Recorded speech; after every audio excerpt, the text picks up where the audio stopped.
They can remember the fun part, they can remember the love part of it, but the fear and the trauma, that's our job to get rid of that. The turnover of staff is really, it's really great. A lot of YMCA people have come from Atlanta, Chicago, Sarasota, Tampa, Orlando, Ohio, and they've come down and they spend a whole week, and that's been great because it kind of gives the kids a steady person for a whole week. And then you have to start all over again. And you have to bring new kids, new people in, and the kids got to get readjusted and used to that, and that's been difficult for them. I just couldn't sit back and not do anything because nothing really happened to me or my family or my house. And I just couldn't sit around and do nothing. I wanted to help. I wanted to do something. I tried volunteering in different areas and drop-off areas. I tried directing traffic. I tried doing different things. And I finally found the YMCA daycare center, and I love kids and I love children. And they're so helpless, and they need love and attention and hugging and caring, and that's it. That's what I want to do. I mean, it's perfect for me. What the YMCA does, we're doing right here.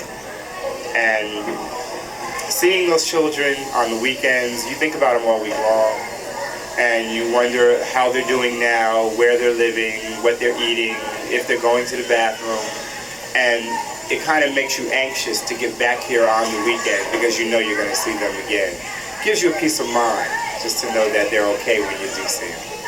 The Army is doing all sorts of jobs to help rebuild South Dade, and as Eyewitness News reporter Dan Fabrizio tells us, helping out with the kids is just one of them. In Fort Drum, New York, they are the U.S. Army's 10th Mountain Division. Here at the Harris Field Tent City in Homestead, they double as the Kiddie Corps. These soldiers are being pressed into action as babysitters at the Tent City's daycare center.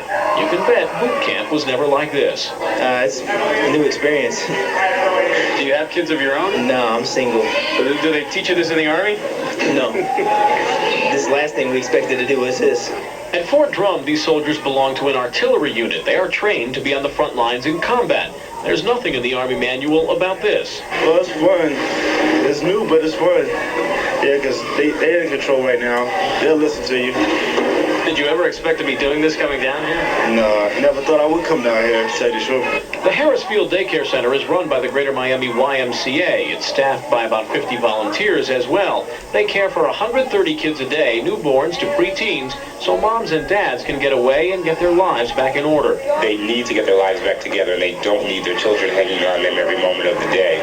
It allows them an opportunity to get out there, rebuild their homes, get in contact with their contractors, make sure that their insurance adjusters are met, and then they can come pick their children up at the end of the day and hopefully take them to a safer environment. For some of them, they go right back into the tents. As far as the soldiers know, they'll be on daycare duty until they leave South Florida, and when they do, they'll certainly take home with them to Fort Drum a few interesting war stories. In Homestead, Dan Fabrizio, Channel 10, Eyewitness News. The conditions in the building that we're in now, there's no heat. We have portable air conditioners right now, but it's not an air-conditioned building. It could probably be made into one. Right now we have some generators running the electric, and a company has brought in these portable air conditioning units. There's no kitchen, and in a daycare there's a lot of things that you have to have regulation-wise when you establish a full-fledged daycare. And this might not be the exact place, but we will have a daycare somewhere. We hope to get one built in the area. Now, we've raised about $250,000. We figure we're going to need about $500,000. But I'm very, very encouraged by the response. 5 or 6 years ago, we were in serious trouble, on the verge of bankruptcy. Our programs were in disarray.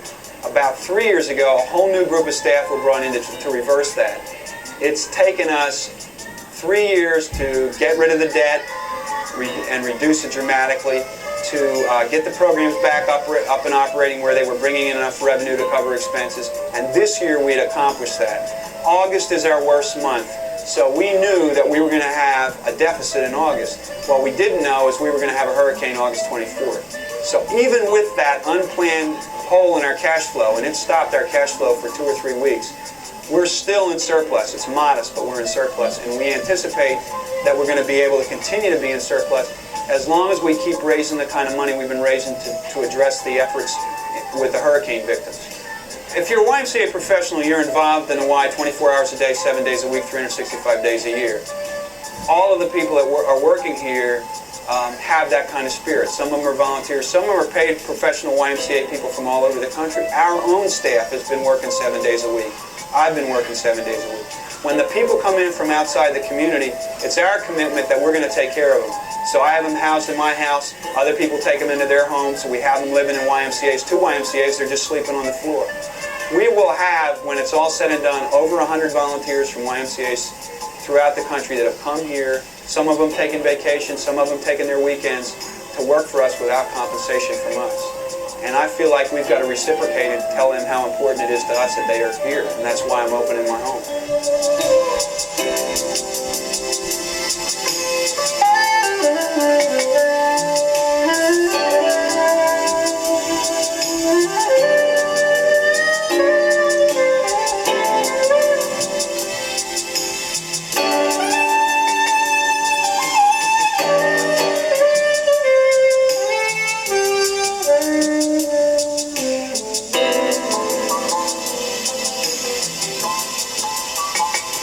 The kids do get scared when it thunders and lightning. They cling on to you. They think another hurricane's coming.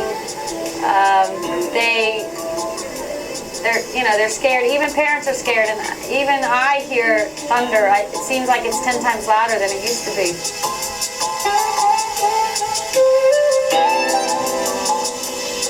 We're here forever, and if we decide as far as the city and it's approved, we'll stay a full-fledged daycare.